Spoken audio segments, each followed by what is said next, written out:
Thank you so much for the interest. We're coming to the very, very interesting panel, as all of them, for the event, for this event, which where we combine our experience. I'll introduce our guest, introduce ourselves. So we have here the Ivan Nielsen, who is a former Danish special representative for the Syrian crisis for many years. Dr. Carsten Wieland, Middle East expert, author of Syria and the Neutrality Trap, former advisor to the UN special representative for Syria. As well, Fadel Abdul Ghany, who is executive director for the Syrian Network for Human Rights. And we would have Farouq Habib, who is a deputy general for the White Helmets, with us online, as well as Natasha, the senior fellow of the Center for Strategic and International Studies. She'll be virtually with us. My name is Nataliya Gumenyuk. I'm the Ukrainian journalist, also co-founder of the Reckoning Project, which documents war crime. And the panel title, and we would talk for an hour and a quarter and 15 minutes, maybe slightly more, giving you a chance to ask the questions, as it's the last panel of the day. It's the panel on with a very outspoken title, Addressing the Politicization of Humanitarian Responses. But of course I need probably to explain and the context from which, especially in this audience and here in Kyiv, I would speak.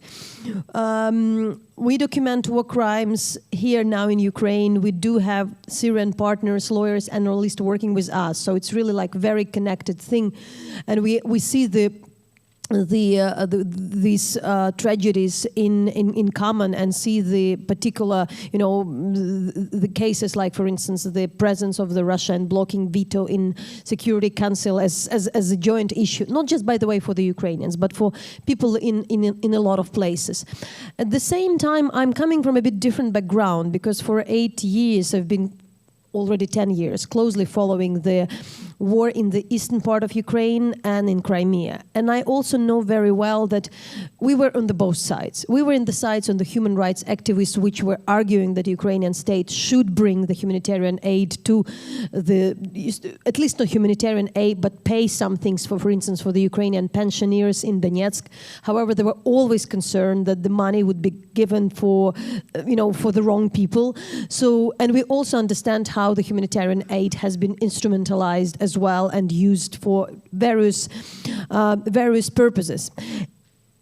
And it was all very political all the time. But now we are really speaking about the real humanitarian crisis, when there are real food, real things, and the life of the people really depends, on the emergency, on how fast things would be brought, on the way how it's organized, and also, contrary to Ukraine, in Syria also the government controls, the regime in Damascus control the whole territory and the international aid. So we are in a different environments.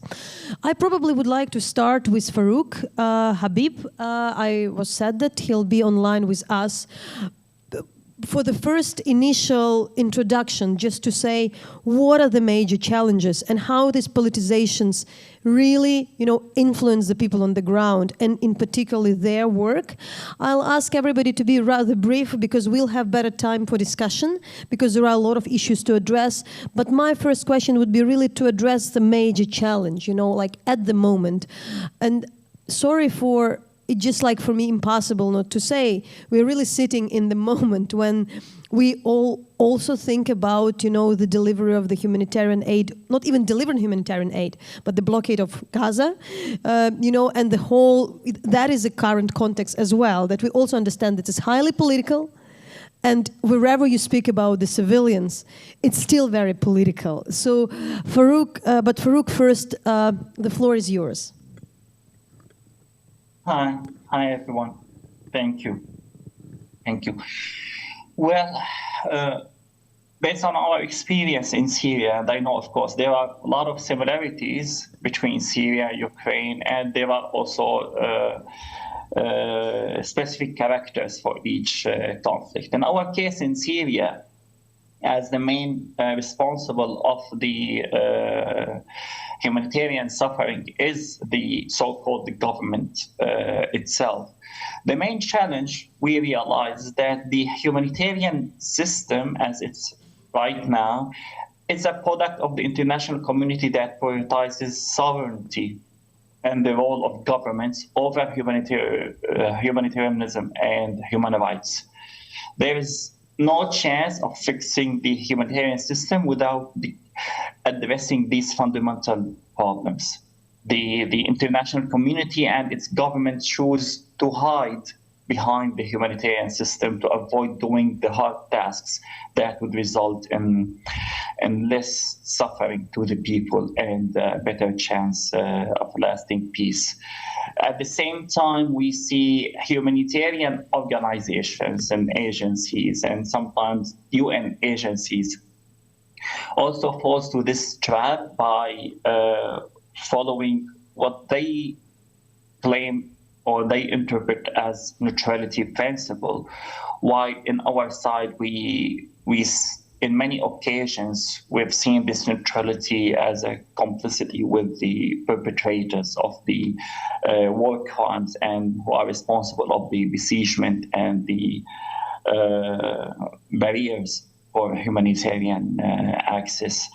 As local actors, we have different interpretation of neutrality. We understand that we don't take a political stand with any political party.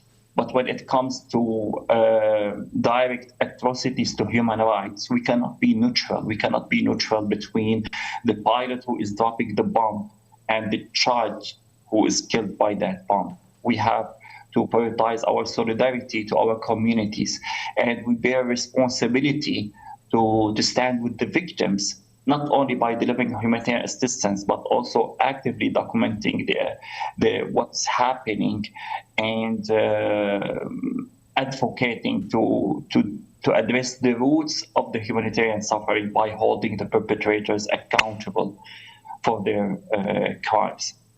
So there should be a distinction between atrocity and conflict. The use of force is sometimes necessary and legal in the international law, but atrocities like war crimes cannot be legal in any way. Ethnic cleansing, collective punishment are not acceptable and cannot be treated as an inevitable characteristics of war. So while we suffered in Syria this complicity between the international system, which prioritize compliance with the government laws and regulations. We've seen the communities on the ground abandoned, suffering the siege. We've seen the system, the regime manipulates the humanitarian agencies and the aid delivery system to confiscate medical equipment, to use the humanitarian aids as one of its war tactics. And on many occasions, we felt that it's really naive for the humanitarian organizations to fall to that trap and keep putting faith in war crimes year after year and ignoring the need to shame and blame who is responsible for the suffering in the first place. I would go to Mr. Fadel, probably also to explain legally so what obstacles we're speaking, what actually do you feel, do you think really creates this problem? Thank you again. Let's see. It's on, but yeah, it is. You just keep it like that. okay, sure. Thank you very much. I think that one of the main problem in humanitarian aid in Syria is blocking the aid via cross-border. I mean here mainly the UN aid, which is the vast majorities of aid coming through the UN platform. The vast majorities of donation countries, they used to support the UN platform. So we are arguing since 2016 that entering the aid, crossing border aid via cross-border, no need a permit from the UN Security Council. Why is that? Legally, I'm speaking for 3 reasons. So the first one is that there is an approval from both authorities.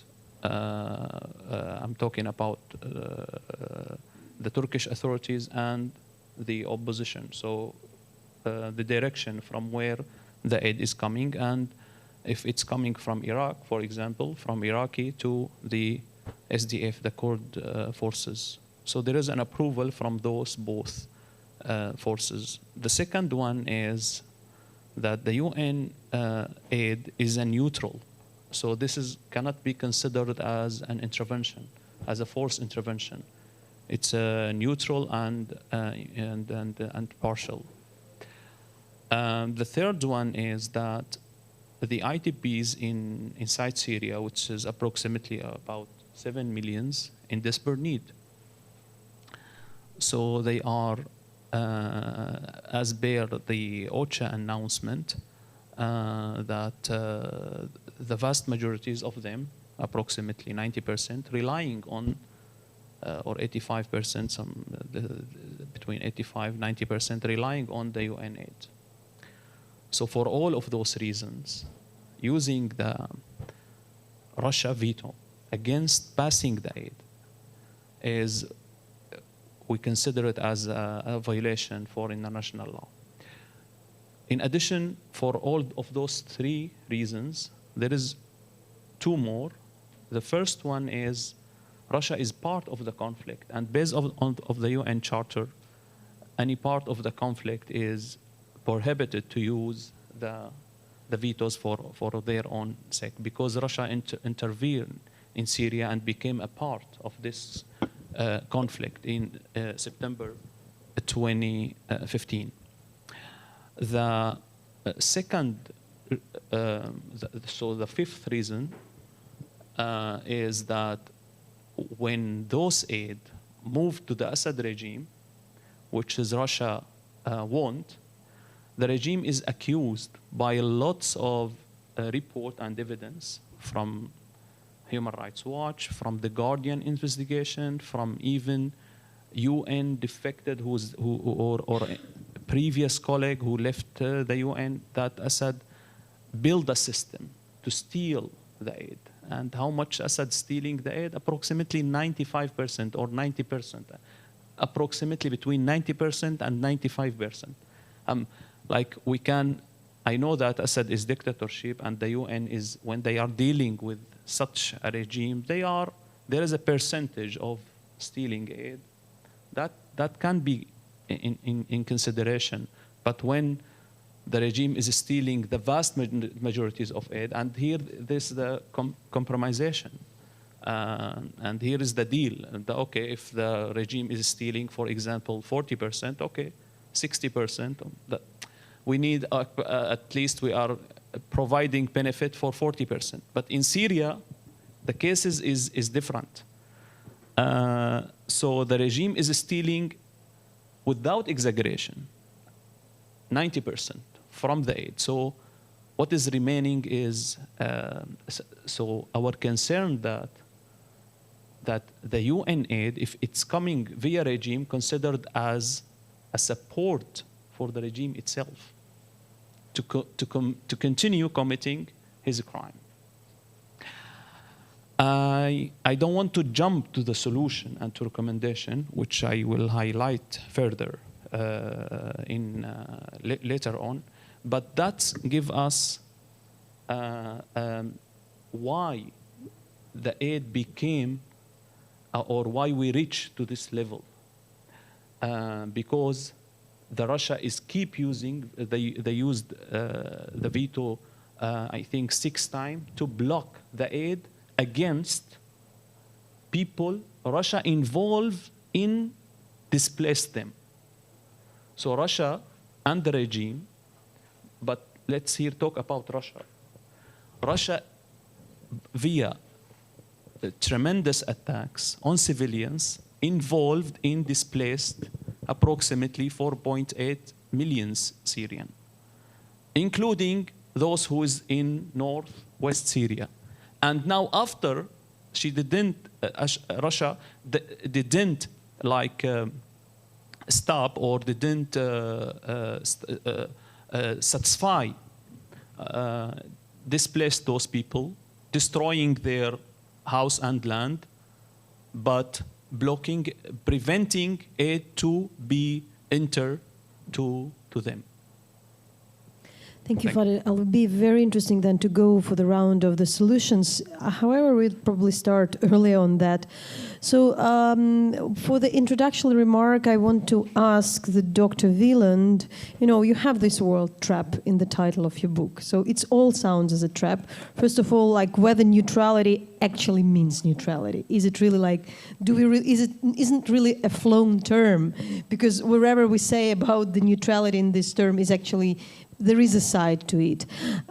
So what I would probably ask you to go for the solutions, because we have the desperate situation in which we need more help, and I would ask later follow up why it's urgent after so many years of the war, what it's necessary to understand and lay the ground.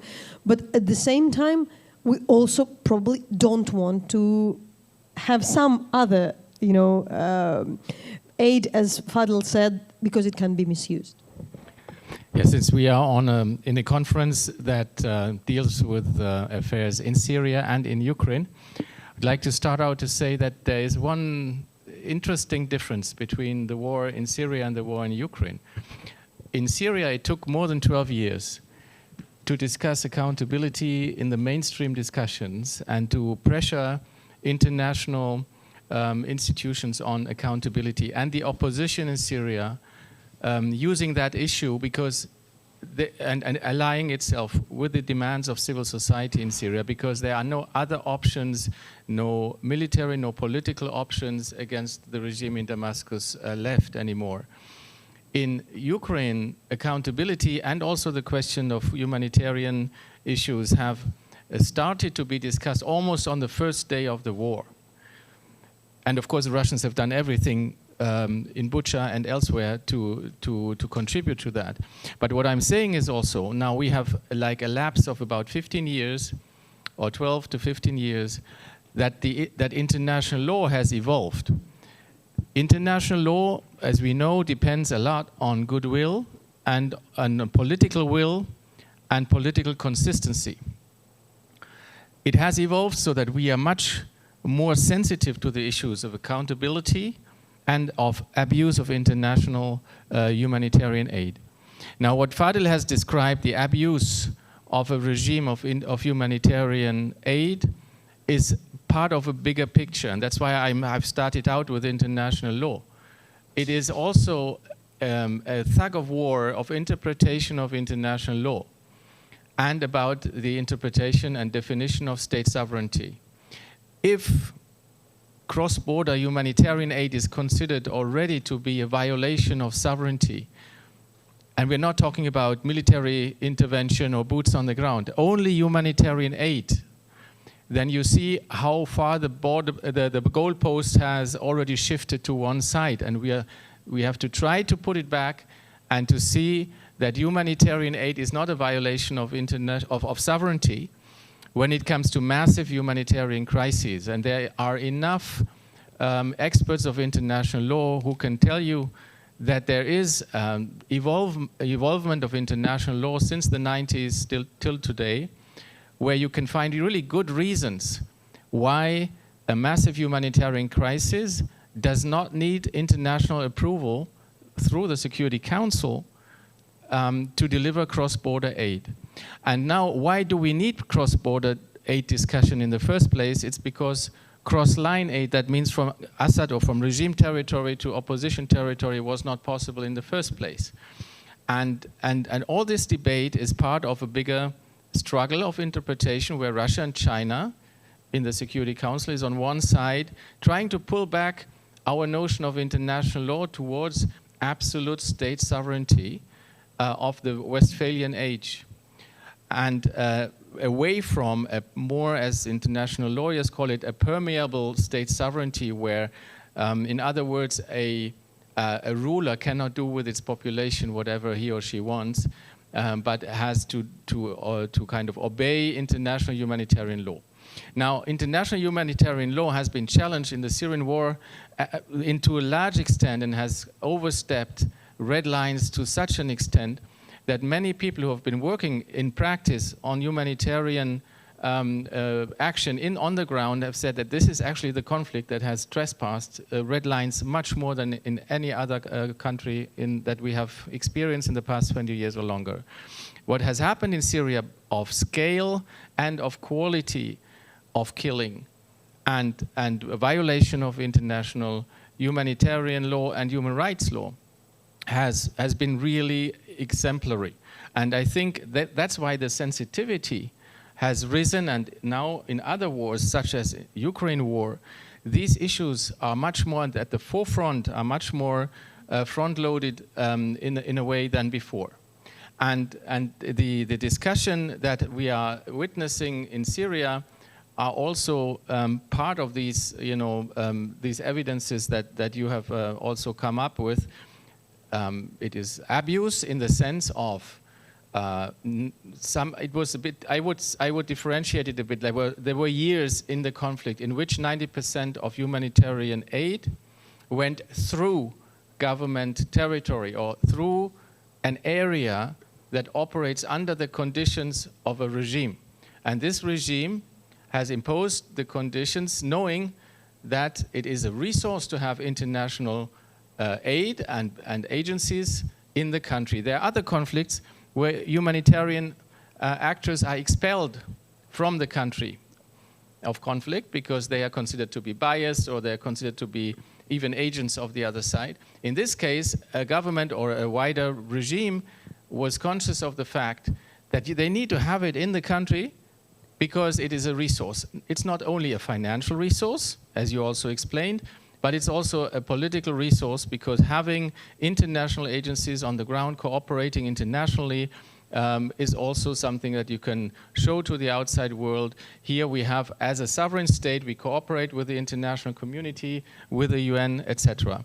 But so the question of the book arose also when about 90% of humanitarian aid goes to government territory because it's international practice, and not more, not less than practice, to deliver international humanitarian aid to governments. But that's like Damascus area and Assad area where the rockets started towards the north. But where the rockets landed in the north of Syria mostly at that time, there was no humanitarian aid. And that's why the question came up, so is that a practice that can still be upheld under these conditions?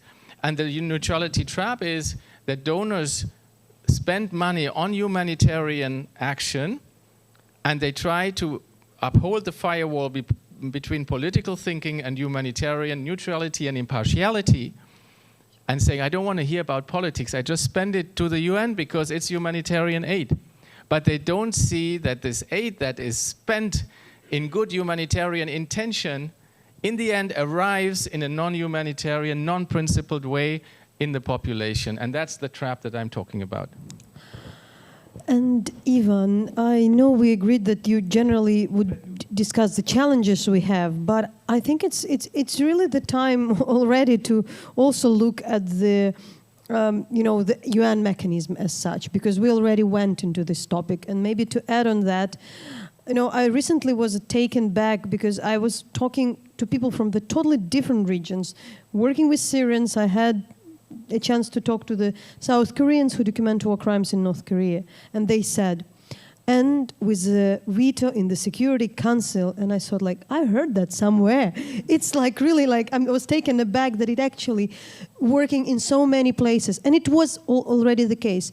Do you see the prospect? And I follow up with this question because recently also on a different event here in Kyiv, we discussed, special tribunal, how you overcome Security Council, and there were questions about, maybe there could be General Assembly, maybe something else. So at least in the issue, as, precious as humanitarian aid, as important, not as a special tribunal, not something else which sometimes Ukraine called to, overcome Security Council. Something could be done.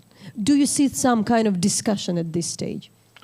Well, I think that discussion is very much ongoing, but allow me to take us a few years back first, because this whole notion of Security Council mandated UN cross-border assistance came about. Was it in 15, 16? I'm looking at you, Carsten.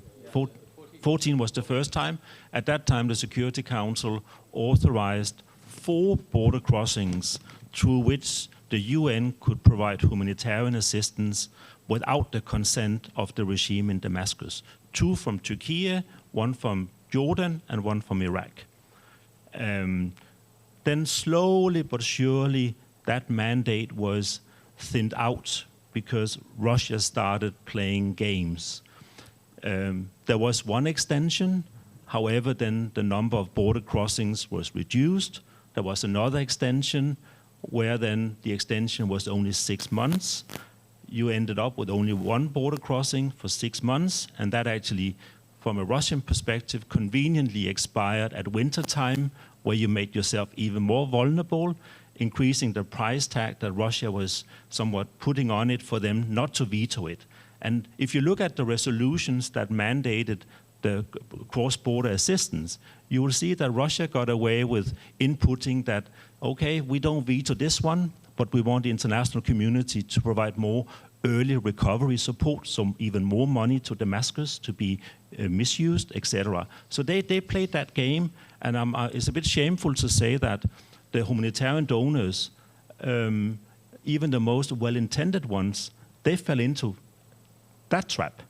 They somewhat went into that process despite advice from elsewhere.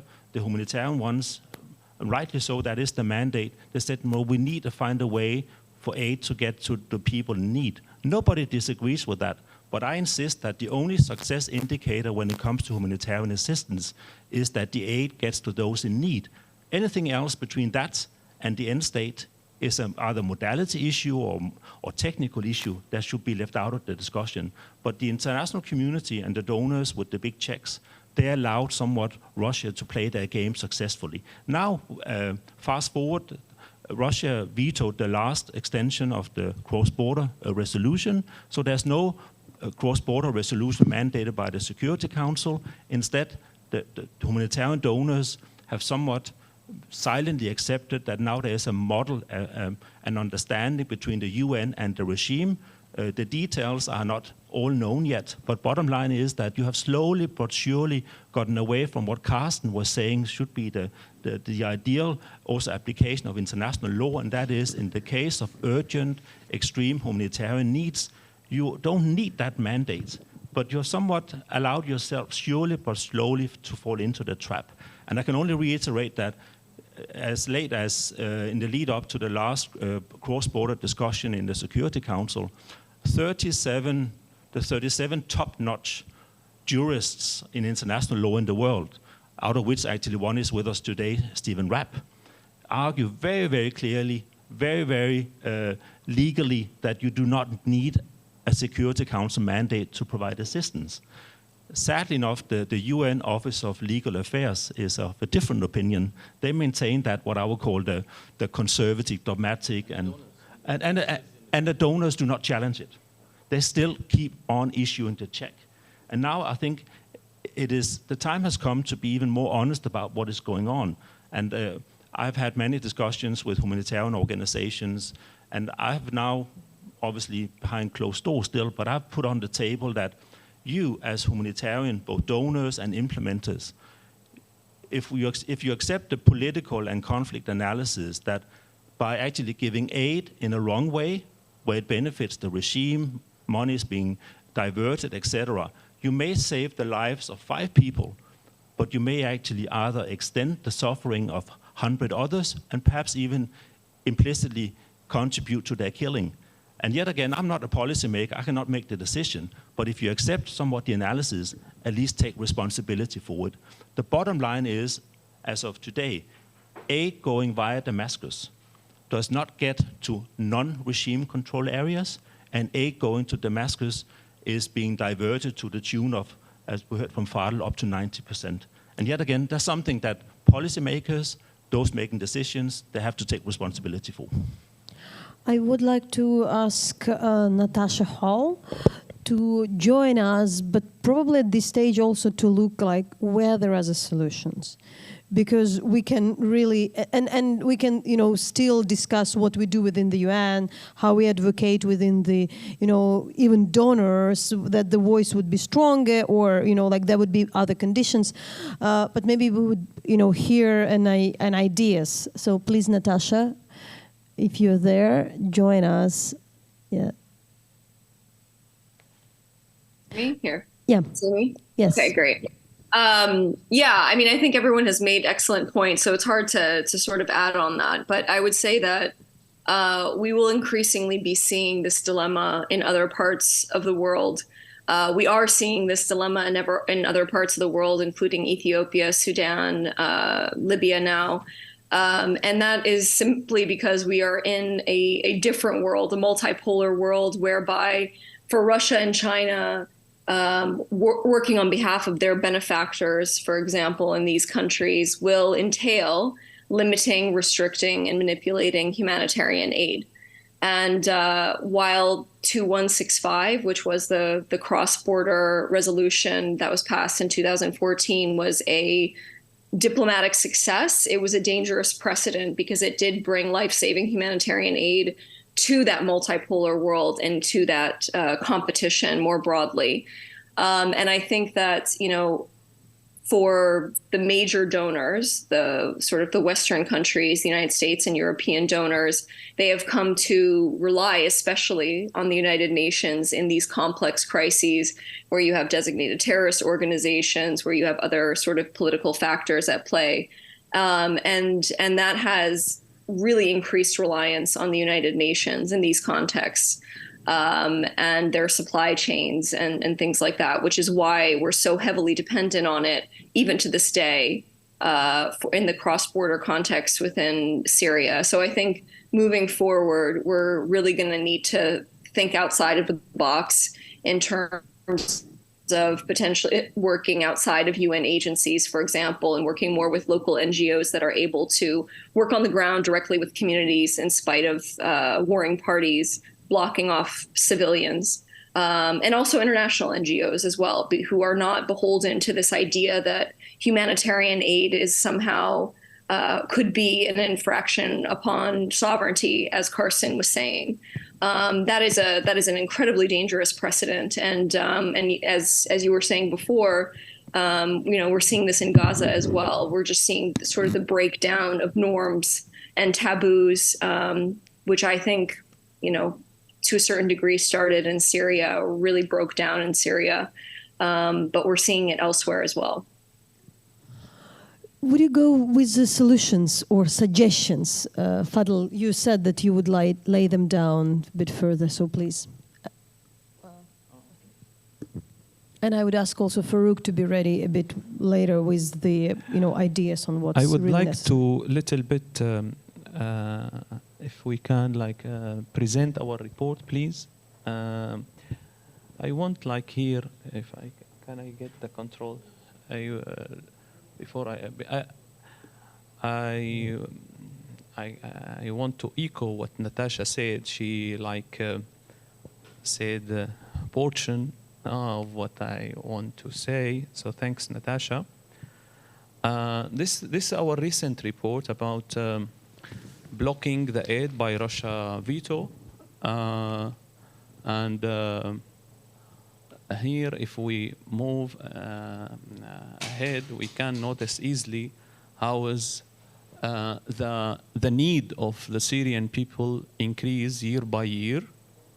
We reach up to approximately 5 million Syrian. So this is the Russia veto against, so veto 1, veto number. So starting in 2019, then the veto 2, so allowed, and I admire what Natasha said, and we describe the resolution 2165 in 2014 as a trap. I'll go to that later on. It's a trap. This is the veto 1, veto 2, 2020, and what Evan said, it was 4 cross-border, eliminated to 2, and now it became only 1 cross-border. How is that how the Russia veto affecting and blackmailing the international community via those humanitarian aid and all of that, and instead of 2 years became 1 year and then 6 months. You cannot establish any sustained aid and organizing for long term by project based on 6 months only. And this is the alternative here. What is the Russia requested? The aid is coming from the regime control area, and we monitoring how many convey cross this area. Those are, which is like cannot.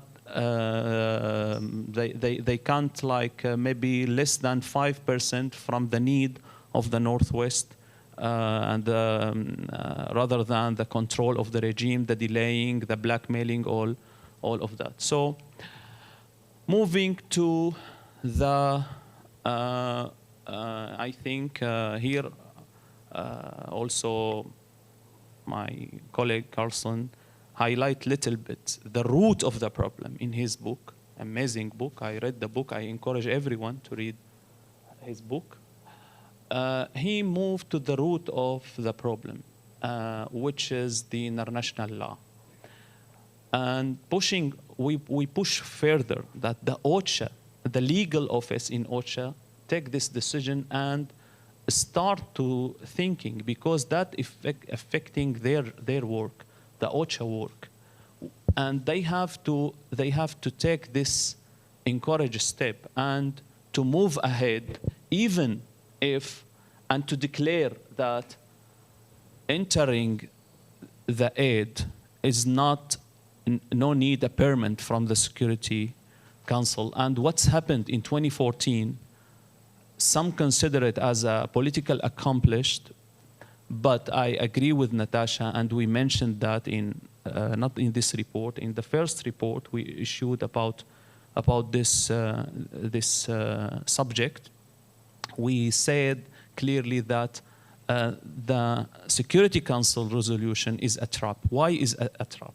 Because it's expanded the authority of the UN Security Council, which is before it was like almost not preventing, as Carsten said. It's not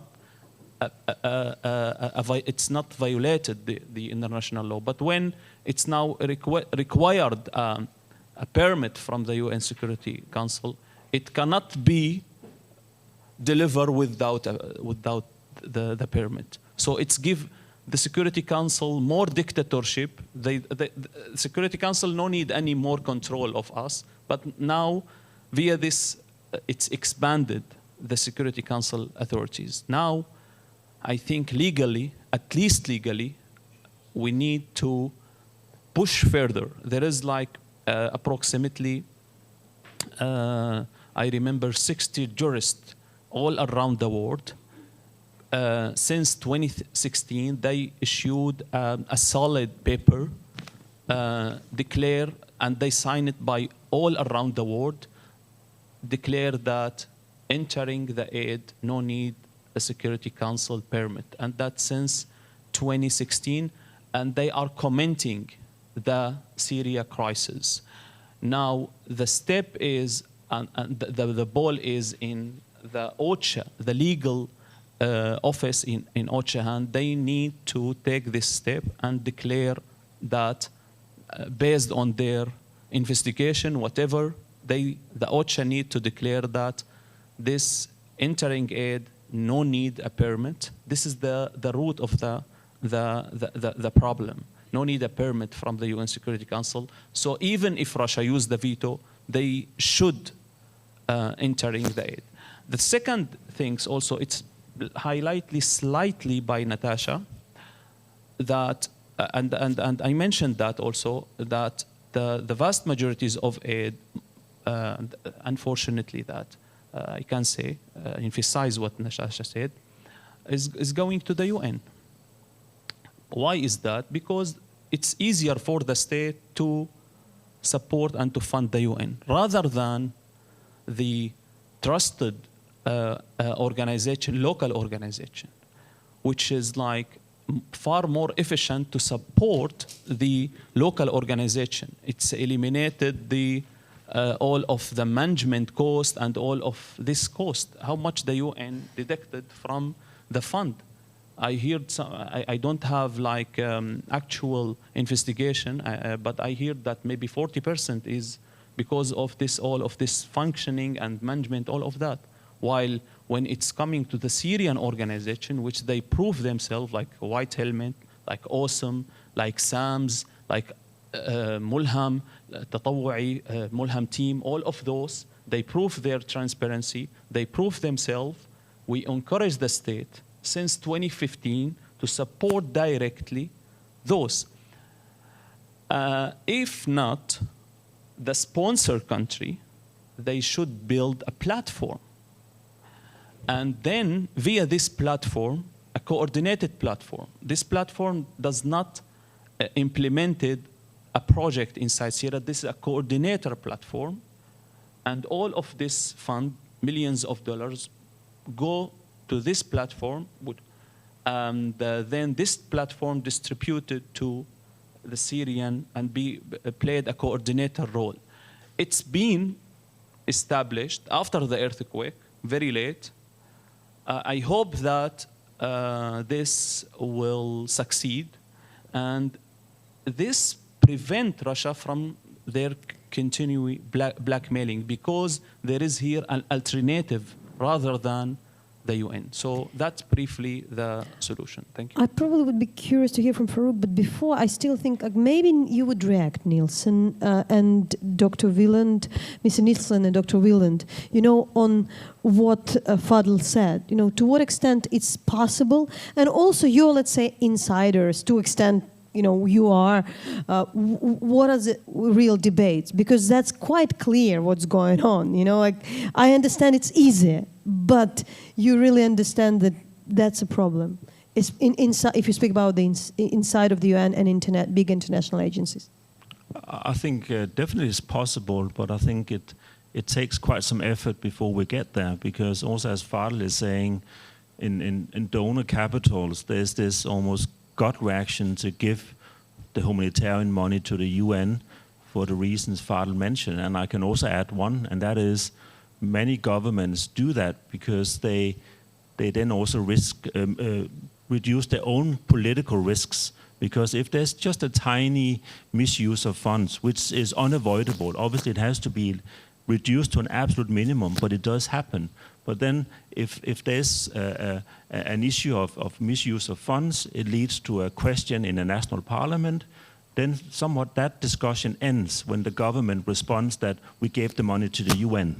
It doesn't get further than that. While if that issue had arisen in relation to a local organization, the discussion would sadly not end there. So there's yet again no balance, no parity between the different recipients of funds. But for sure, local, or what we can conceptually call it localization, is clearly the way forward. Because one, apart from cost efficiency, local organizations are for sure best placed in terms of knowledge, contacts, and ways and means to get the job done. And coming back to then what I would also almost insist on is that donors, not least in Europe, but also US, where the big money is, so to speak, the humanitarian ones, I think we should insist that they should also be loyal to the do no harm principle. The humanitarian donors, they are somewhat hiding behind the humanitarian principles. They say, no, give us the money and then we stay within the humanitarian principles. But they have to also do their own conflict and political analysis. Yet again, I'm not the one politicizing it, but I insist on a proper analysis, because if you give humanitarian assistance in the wrong way, you may end up not only doing harm, but doing massive harm. Well, I think there are basically three levels on which one can work. One is the level of gradually trying to change practice in international law. This is a very long process, but you need to start lobbying for it. And I think the earthquake could have been a real trigger for it to say, look, now nobody will be able to doubt anymore. It's a massive humanitarian crisis. So we are gathering a few countries that are important donors to not go through the Security Council, because we know that Russia is blocking it. And this has not taken place. The opposite has taken place. One has asked Assad to open more border crossings that he doesn't even control factually. And he said, yes, I'll open them for another 3 months, symbolically, and he got applause for it. So you focus again on state sovereignty and on Assad, who has lost a lot of legitimacy within its own population, and you give him this credit. So it is a long process, and I don't see countries sticking out their neck already to try to work on this. So that would be the higher level international law development, but you need a practical precedent in order to change international law. That's what I said in the beginning. Now the second level is what has already happened partially, is you diversify the funds, you diversify the means away from those that you consider to be not principled deliverers of international aid. And that was now, that has been a development, more bilateral cross-border aid, more NGOs, international NGOs, and less money to the UN, who has been criticized quite a lot. But there's also criticism against the Red Cross, the Red Crescent on the ground. And donors have been funding more of those NGOs that at the beginning of the crisis have not yet been, or were not yet been recognized as humanitarian actors, because they were not so known, because they were smaller, because they were doing, I would say, guerrilla humanitarian aid cross-border, but they have established themselves and their reputation as really principled actors. And be assured, within the UN agencies, there's a lot of controversial debate about the performance of the UN itself in Syria. So that is a very important level to work on. The third and the most basic level on the ground is a more collective bargaining of different UN agencies, who often don't coordinate with each other, and other beyond UN agencies working on the ground vis-a-vis the strong negotiating partner, which is the host country, or the high contracting party, as international lawyers call it, in this case the regime. So how do you get better conditions for your work? Now, they accepted basically the rules of the regime and the rules of engagement. Now you have actually two options. If you don't really have good training of bargaining and etc. You accept it, and you do perhaps even harm or prolong the conflict, or provide aid to some needy.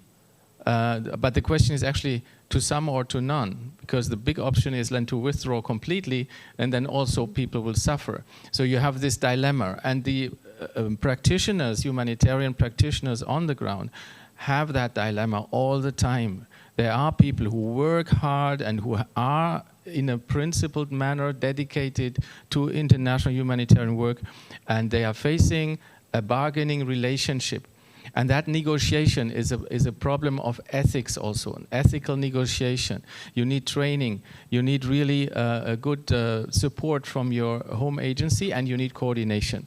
So that's actually the basic thing. And then to draw a parallel to Ukraine again. Because of that book, I got a lot of phone calls from journalists then asking me about abuse of humanitarian aid in Ukraine, when the discussion was about human corridors out of Mariupol and other areas, but only to the east, where Putin would then say, look, people are escaping Ukraine and are escaping and are coming to us, and we help them. So that is a dilemma for humanitarian workers. Should they accept that offer in order to save people from hunger in that areas, or are they are they kind of prepared enough to negotiate and have a leverage to say, yes, we'll do it, but also when we have open corridors to the west, for example. So you see there are these kind of parallels where one can achieve certain things when you negotiate well, but I know it is hard to judge humanitarian actors on the ground from a kind of academic point of view or from a table. They have a new situation every day, and they have new challenges every day. They have had in Syria convoys that were emptied by the regime because it was so-called dual use. So what do? Do you let the rest of the convoy enter a besieged area that is almost empty, but at least some goods arrive, or you try to negotiate and say, no, we will withdraw the whole convoy and will not deliver aid. So all these little details it's kind of everyday life of a humanitarian practitioner, and it's very hard to judge, except on the higher levels. I think we have to see and to create some progress to develop humanitarian international law and in international law in general, because otherwise we will not get anywhere. If I may, the last sentence to the Gaza parallel, because it's not only about Syria, and that's why I mentioned Ukraine also.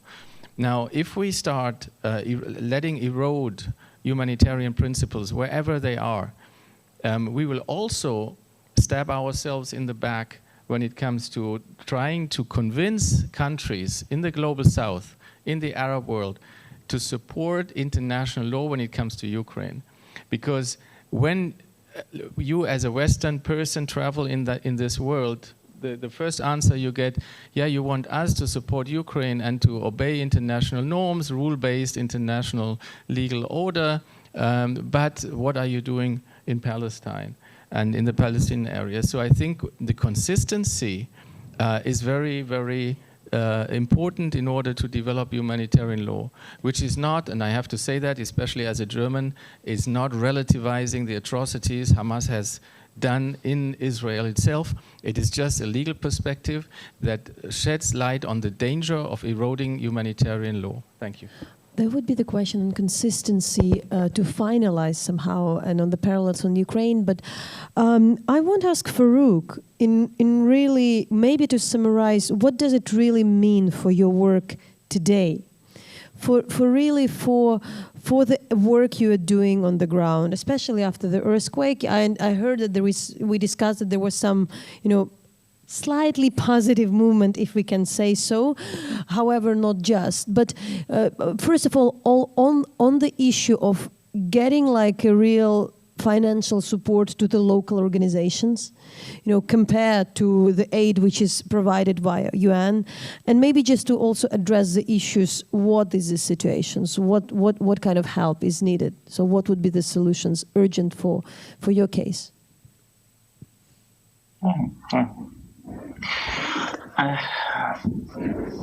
I echo what my colleague said and stress on the need for more localization, and that does not come as an emergency response, because it requires long-term investment and capacity building in local organizations, so they become eligible and capable to manage international aids.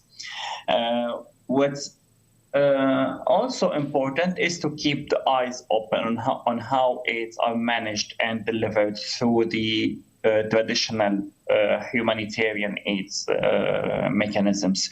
There should be more creative and innovative ways to ensure the humanitarian agencies remain accountable before their beneficiaries. So it's not only accountable to their donors, but it's also accountable to the communities they serve. This is very important because for some organizations, it turns to a business. While it's not only important to deliver assistance, but it should be in a principled approach. It should be delivered while preserving the dignity of the beneficiaries themselves. Also, donors and humanitarian organizations should pay more attention and allocate more resources for advocacy work. we believe this is an essential part of the humanitarian assistance itself. Because, as I said, it's not only about delivering food or medication or whatever, it's also about conveying the voices of the beneficiaries, highlighting what are the challenges are faced on the grounds, and working actively to address the root causes of this suffering. And that requires courage, that requires solidarity, that requires more coordination and collaboration between civil society organizations in different countries, because we are challenging the same system, the same bureaucracy, the same traditional so-called principles, which we realize now after all these experiences in Syria, in Ukraine, in Yemen, in Israel and Gaza, elsewhere, that we need to have a different approach, and we should unite our efforts as civil society across the world to push governments to take that into consideration. Thank you. To the final, let's say theme. We in the end sitting in Kyiv, but I think you can address it that way. Of course, we said like there are the parallels, but I want really speak not just like in terms of parallels, but rather like warnings, because we see things are evoking. And from our experience working with the Syrian colleagues, we learn a lot. We know that something actually that had happened, and that's something which would happen, and vice versa. So we learn from each other. But while being a Ukrainian at this stage, there are, two pretty contradictory, paradoxical things which are very much connected to the theme of the discussions. So first of all, of course, we understand that there is the same method of, keeping civic population as hostage is used. You mentioned Mariupol, and we remember very well that things. Now, while documenting war crime, we at the Reckoning Project, we actually legally see, and that's what our lawyer says, that, it's not about we're speaking now, for instance, about occupied territories, that it's not like the occupier doesn't fulfill their duties to provide particular aid to the population. We see the signs from what we recorded, the evidence that they deliberately don't do that or harm any, excess, so that society, pressure the government or like use it in the political way. So it's like the opposite. So it's really like one thing to do. At the same time, I see the huge difference because of course, Ukraine is a capable state with the support provided. And while reporting abroad, I saw the UN trucks in different places, including in like near Hanli, anywhere in Syrian border. But while working in Ukraine as a journalist, I really understood that UN trucks come like very, very late, after 5-6 months. By that time, already a lot of Ukrainian organizations has already done a lot. So we could compare the speed, the activity, and we do not really rely very much in Ukraine on. We rely on international help, but not that much in case of emergency on the UN and other institutions as such. So we are a bit in a privileged position, So we can afford to speak about the Russian hypocrisy, using the aid as political. And also, for instance, I was in the side where, again, like as a human rights activist and journalist, within the first 10 years, we were discussing with our governments who always said like the Russia uses humanitarian aid in their, for their benefit. But it was not that critical. So my question is still that, what are these warnings that we also know, without like trying to be both consistent, but also we have to be different, because Afghanistan is a different situation, Gaza is a different situation. In Ukraine, people have at least some alternative for this help. So what would be your warnings while thinking about this situation in context, how to preserve this consistency, in the help, but also differentiate? And maybe, Natasha, you didn't manage to speak earlier. You can also, speak about that to warn us in this context for the Ukrainians.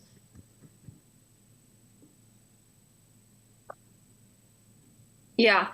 Thank you. I mean, I think Ukraine is a bit more privileged than some of the other crises that I've been looking at. Some of the more protracted crises that have been forgotten until they become more inflamed again, as is the case with Gaza, as is the case with Sudan and many of the other conflicts across the Sahel.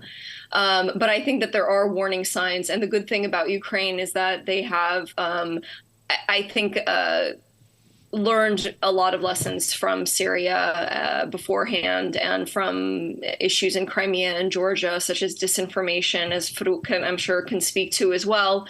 Disinformation towards humanitarian actors, which essentially makes them targets of war crimes as well. So I think that Ukrainians have been able to learn these lessons and then be proactive about being defensive about them.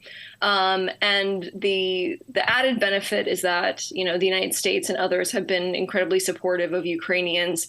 But I think that there are still lessons to be learned when it comes to making sure that a government, for example, in the case of Ukraine, again, you are able to actually sort of funnel aid. And that is not really the case in Northwest Syria or even Northeast Syria and many other crises around the world.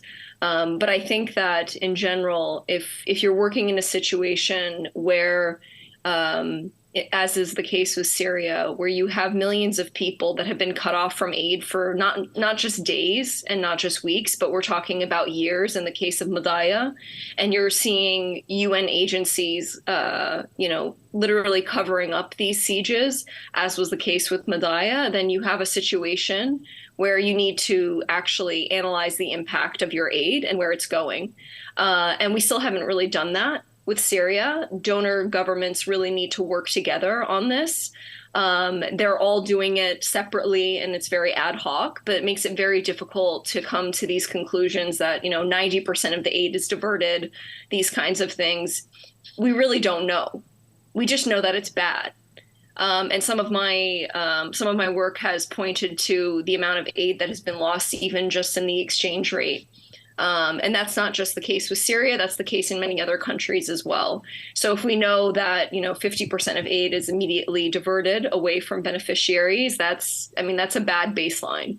So I think that looking more thoughtfully at how aid is delivered, especially in protracted crises where warring parties can manipulate that aid and manipulate aid workers over time, over the course of months and years, and sometimes decades, we really need to start looking at this a bit more thoughtfully, because it's not just that aid is simply diverted and that, sometimes militia groups are able to take aid at checkpoints. We're talking about countries that are systematically destroyed because of impunity around aid. And we saw that tragically in Libya most recently, where over a long period of time, you just have development aid, humanitarian aid weaponized, taken away from certain populations and diverted to line the pockets of politicians.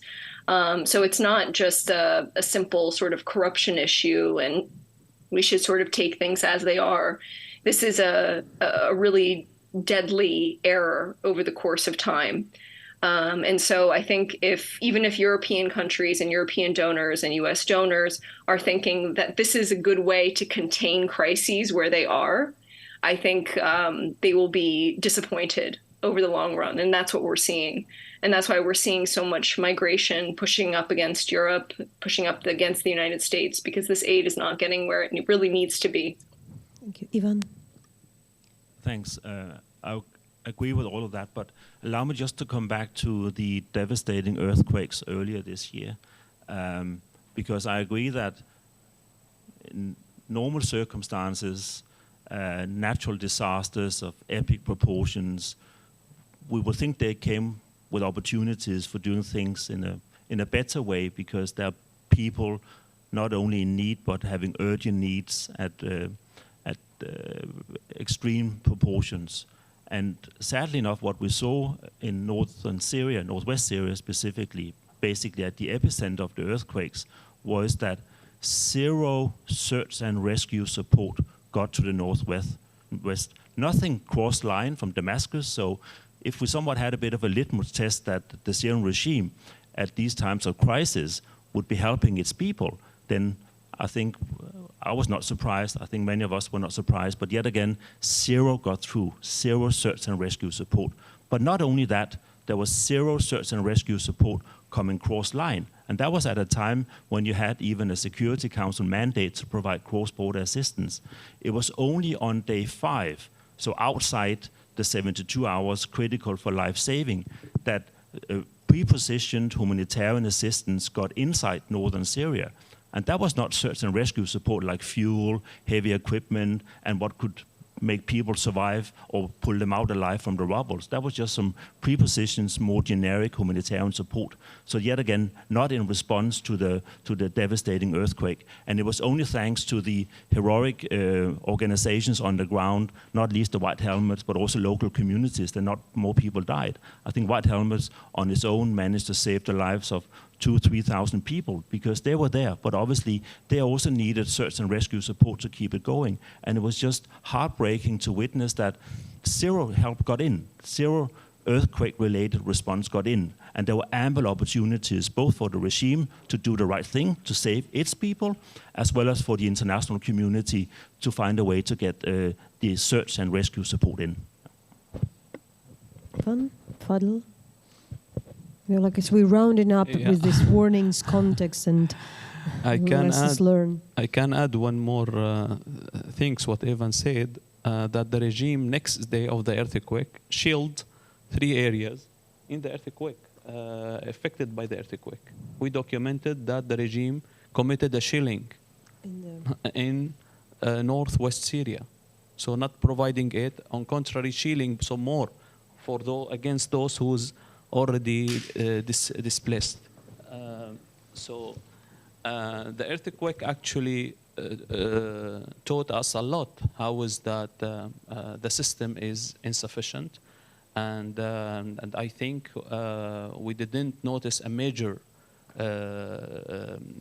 development toward what we are requested years ago, and while the situation remained the same, I don't think that there is a hope to implement or to change the root of the problem. Otherwise, this discussion will continue, unfortunately. I don't see that there is a change in mentality of the OCHA, mainly the OCHA legal office up to now. Yeah, I'm worried when it comes to warning signals that criminal regimes profit from international practice as it is being done at this moment. So I think our international system needs an overhaul, but the problem is that not only law-abiding countries are members of the UN and cherish the UN Charter. So I think this is a very difficult task, and that's why in the broader context I'm quite worried about our international system and our norm-based living together and our norm-based international relations. The second warning signal is, I think Syria has been an example where you start getting into a very unhealthy bargain between humanitarian aid and non-humanitarian further reaching support, which has been done in these cross-border resolutions where Russia says, and the regime, okay, we trickle in a few items of humanitarian aid, you get some more access, or we do some more cross-line, but in return, we want to get reconstruction money and we want to get something more. And this unholy trade between humanitarian and non-humanitarian items is also against international humanitarian law. And I think Syria has been really a sad playground for many things that could unfold that give encouraging signals to future dictators and to destroy their country and cause a huge degree of humanitarian suffering and get a free refund afterwards. And that's what I'm very worried about. We have a time for a couple of questions, if there are. We're almost over with the time, but if it's there, please do. Yeah, and introduce yourself, so we know you. thanks to all the distinguished panelists. And my name is Nick Yurlov from Two Towns. My question would relate to what's your take on the application of the humanitarian principle of neutrality? You could have seen ICRC getting quite heavy flack for it in Ukraine because of the way they approach it being as a holy cow of their entire activity, and sometimes perhaps pushing a little bit too far when, for example, the village in Hroza was attacked by Russians, and Russians openly took accountability for it. They said we were killing the Nazis, which attended the funeral. And what ICRC does is they publish a Facebook post in Ukrainian saying that civilians are not to target, communicating this to Ukrainians who kind of know it. And this has been like a cornerstone of their policy, and which they stick to despite sustained criticism from the academia as well. I want to understand why. What is this absolute pristine neutrality? Why do they stick to it? Thank you. Ivan, it's probably for you. You would be the best to address.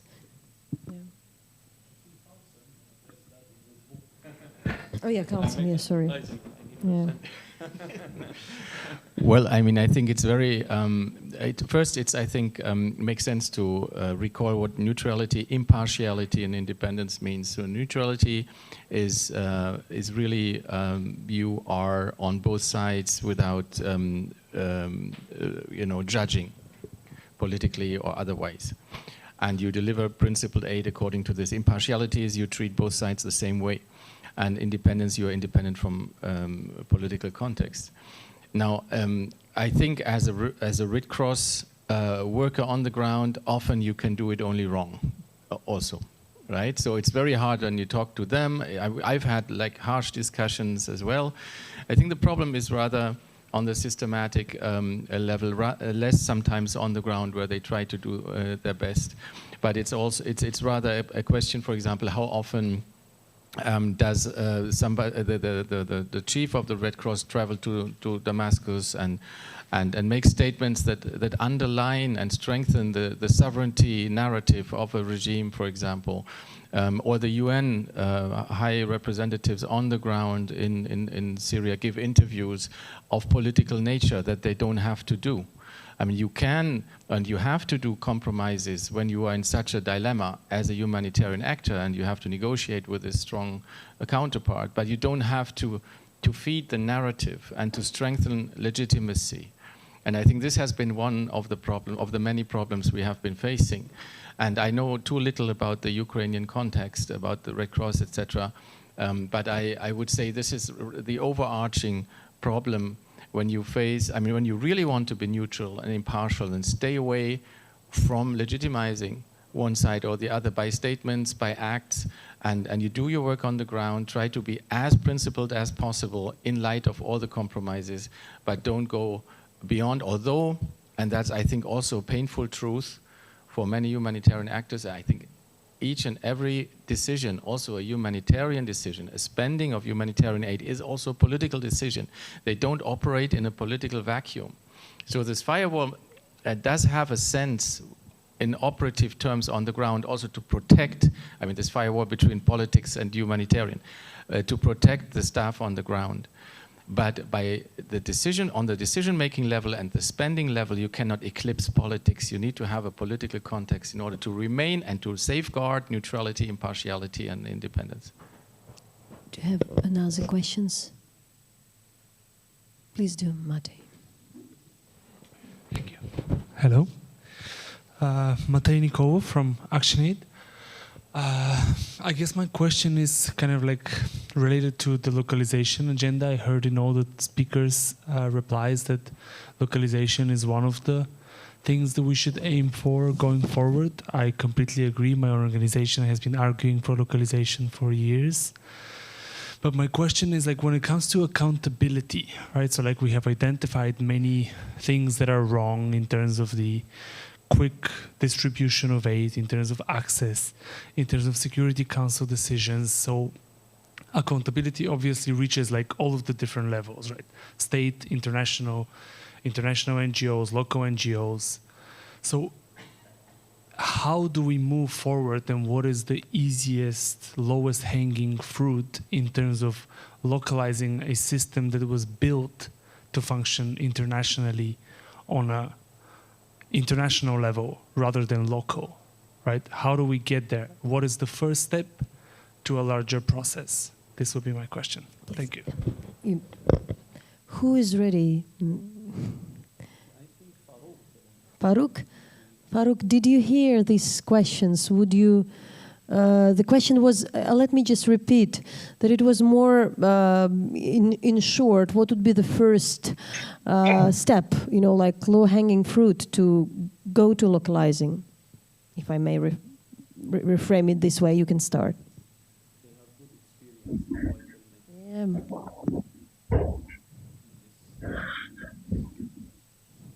Well, if I understood the question correctly, I believe ensuring transparency is the first requirement across the whole chain, from donors to international partners to local partners to communities. Communities should be involved from the needs assessment phase to the design to the delivery of the service itself. And the localization of aids, as I said previously, should be done gradually in phases, while ensuring both efficiency and accountability. There is no one model that can be generalized or standardized across all different countries. So the local conditions should be taken into consideration in each context. Okay, thank you. Ivan? I agree with all of that, but I'll also add that one of the first steps is actually to overcome the, let's say, the default assessment in capitals that the UN is at all times the best, if not the only partner for providing humanitarian assistance, but rather somewhat have that proper assessment about who is the best partner for actually doing what you state you want to do, and that is to get the aid and the help out to those in need. And that's why, yet again, coming back to what I insist on, that also humanitarian actors, they should do proper both context and even political analysis as a precondition for performing their mission, not only sufficiently, but also in a principled way. And yet again, I'm not the one politicizing it. I think I would claim others are doing it. I'm just saying that we have to do that proper analysis. So with that, I think we can round up, and I would allow myself also to say that, because we didn't want to be that blunt, but you said it yourself. Natasha mentioned about Ukraine being privileged, but I've seen like a number of the spies to understand how small is help provided by the Ukrainian organizations or other organizations compared to the funds which were given to international organizations. And it's really a smaller part. The lack of Ukraine, not really the lack, but the privilege of having the government and society and the democracy, is that we see the Ukrainian and it can it can cater to the emergency, so we don't see the tragedy because it's covered. Where all the rest is, we honestly do not really know. So it's maybe they're not misused, but they're definitely not really efficient. So it's not really just about the misuse, but efficiently. So in this regard, of course, for us, it's a concern how not to be political as well, because we understand. And probably I just want to summarize and summarize in a way that it's very hard to be consistent, because that would be the case of Ukraine, that would be the case of Syria. But if we would discuss again like Gaza or Afghanistan on the other, what's the only way, that could be something else. So we really need together to find this way how to be consistent, but also adherent to the principled, but also do not harm, as you said in the end. And thank you so much for the discussion and for the day. Right.